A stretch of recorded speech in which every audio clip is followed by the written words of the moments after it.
Welcome back. The El Paso airport is back up and running after a sudden and confusing shutdown of its airspace on Tuesday night. All flights into the airport were grounded by the FAA. They cited, quote, special security reasons, but the announced 10-day shutdown lasted only about 8 hours.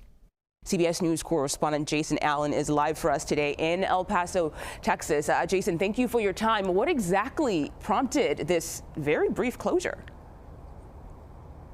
Well, good morning, Mugo. And to be fair, we're still working on figuring out exactly what it was that led the FAA to make that decision. In fact, federal elected officials are as well. Senator Cruz saying yesterday that he'd like to have a classified briefing on this to understand just what steps happened yesterday and what went into making this decision to close down the airspace, which is absolutely not an insignificant decision. When you look out behind me and you see the downtown of El Paso and you see Juarez, this is an area with 2.5 million people, and there really is nowhere else to fly in or out or get things in or out. So what we have learned, and this is from sources that have talked to some of my colleagues in Washington, Jennifer Jacobs and Olivia Rinaldi and Ellie Watson and others, is that the military here has been working with Border Patrol and testing out or training on new technology that's anti-drone technology. Now, drones are not uncommon along the border.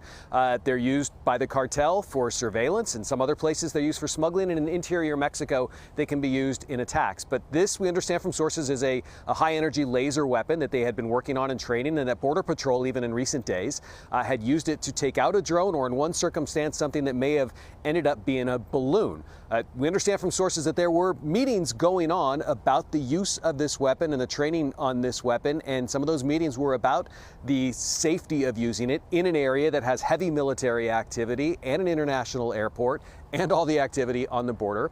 But something broke down, and there was that decision then by the FAA administrator to go ahead and close all of the airspace under 18,000 feet. And that's passenger aircraft, that is cargo aircraft, that is helicopters that were flying out. And so in that way, this was a really rare, in some cases maybe unprecedented decision to do that for an area this large. Oh yeah, definitely. And what's been the response from local officials in El Paso?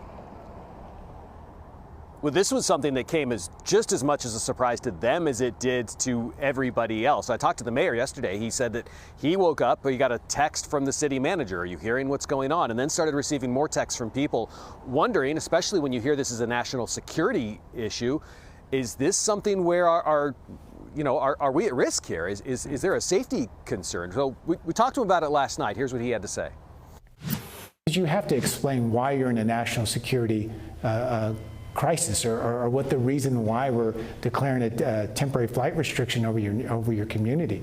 We didn't know. So we don't know whether or not to leave our community. We didn't have any information. So it's very hard for us to put out correct information when you don't have any. When you're going to have an event of this magnitude, it's important to reach out to the city. I can activate my emergency operations center. You can work directly with our public safety officers. If it's something you can't tell the entire community, you got to at least let us be aware of what you're doing. We had no awareness, we had no notice, and it created chaos and confusion right here in El Paso.